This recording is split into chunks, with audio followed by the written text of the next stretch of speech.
Olá, mulheres! Estou aqui para falar um pouquinho com vocês sobre satisfação. Nós estamos no segundo capítulo do livro.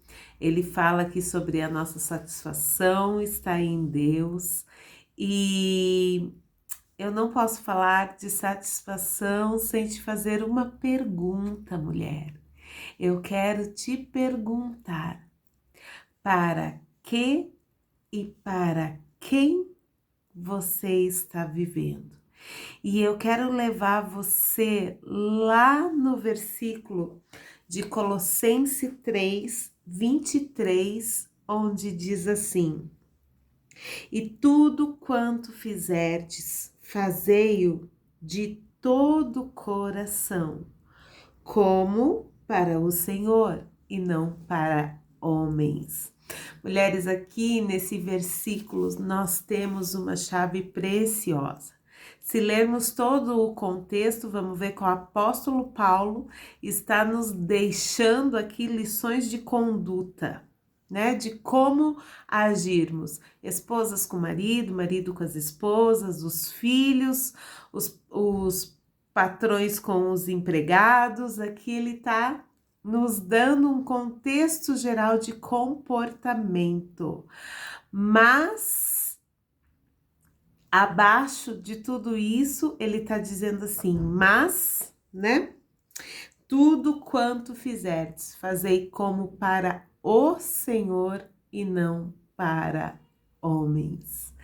E isso fala muito do nosso nível de satisfação.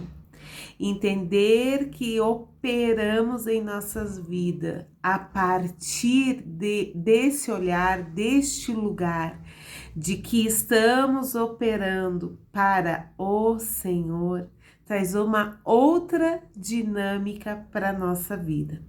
Primeiro, nós falamos nos capítulos anteriores sobre apreço. O apreço, o nosso desejo de ser apreciado, o nosso desejo de sermos reconhecidas. Então, nascemos com esse anseio porque realmente o Senhor tem apreço em nós. O nosso valor não está no que operamos, mas sim no desejo de Deus pela vida de cada uma de nós. E eu sei que às vezes é complicado falar sobre isso, porque é quase que soa egoísta, mas não é nesse contexto que eu quero falar.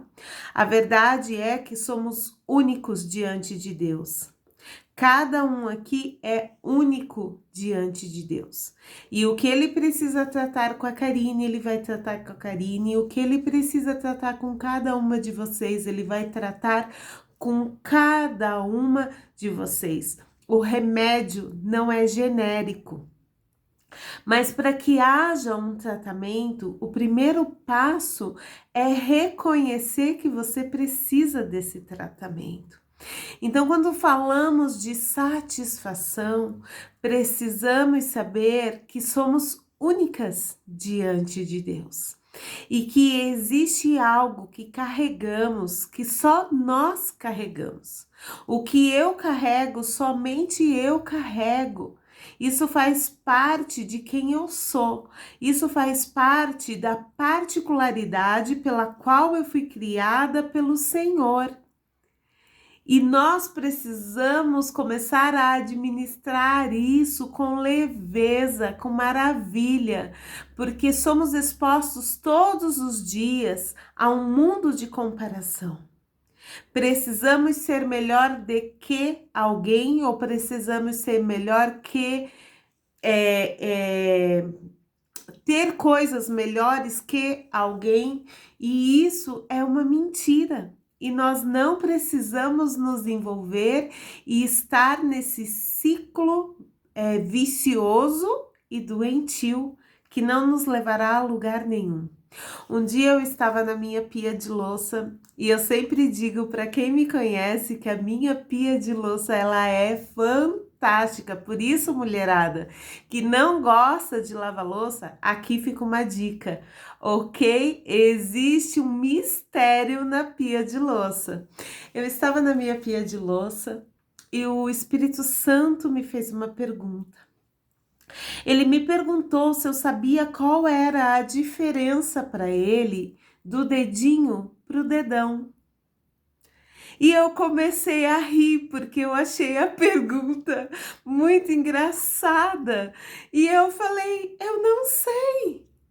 E ele simplesmente me respondeu, nenhuma. Porque os dois são muito importantes para mim. Eu criei os dois com níveis de importância e de funcionamento único. O que o dedão faz, só o dedão faz. E o que o dedinho faz, somente o dedinho faz.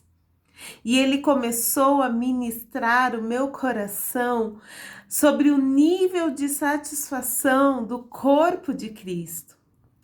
Às vezes, não conseguimos operar e encontrar esse nível de satisfação em Deus, porque ainda não sabemos quem somos. Às vezes, somos um dedinho querendo operar como dedão, e às vezes, somos um dedão querendo operar como dedinho. E a satisfação de cada uma de nós é saber quem nós somos. Porque naquilo que nós somos, nós precisamos mergulhar.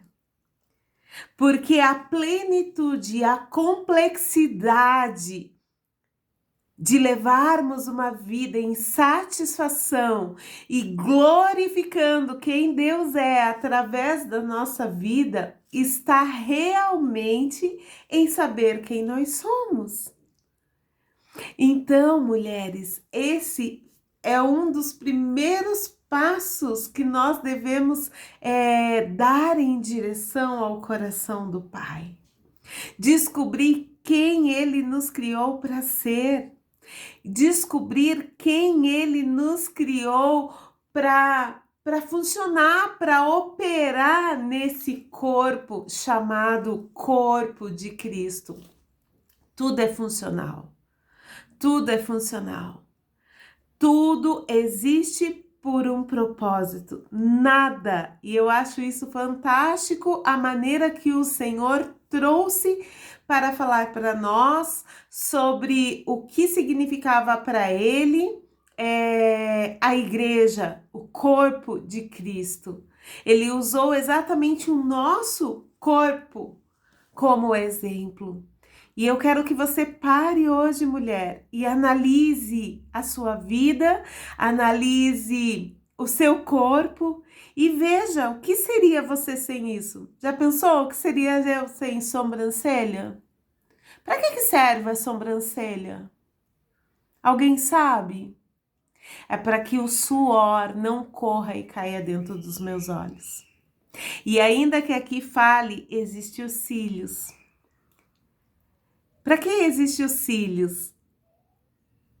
É uma proteção para que nada venha atingir os nossos olhos. O cílio sente primeiro e quando ele sente, nós piscamos. Para que existe o pelinho de dentro do nariz? Para filtrar a impureza do ar e não deixar que essas impurezas venham para o nosso pulmão. Tudo existe um porquê. Tudo. Nós tiramos, mulheres, a cutícula da unha. Mas para que serve a cutícula? Ela é uma camada protetora para que a raiz da unha seja protegida. Tudo existe um porquê, ainda que muitas vezes a gente retire, né, a cutícula, fazemos as sobrancelhas para deixar elas mais delineadas, mas isso fala de estética. Mas existe uma função além da estética e ela é protetiva, ela é protetora. E é nesse contexto que eu quero que você pense. Existe um lugar no corpo de Cristo que é só teu e que talvez você não esteja conseguindo operar, porque você está olhando com o filtro da comparação, olhando para alguém que não é você. e não está conseguindo desenvolver aquilo pelo qual você foi criada para fazer. E quando você descobrir, mulher, faça um favor para você mesma. Faça isso como pro Senhor e não para homens, porque quanto mais o teu campo de satisfação estiver suprido em Deus, mais o nome dele será glorificado através da sua vida. Ok, mulher? Beijo no seu coração.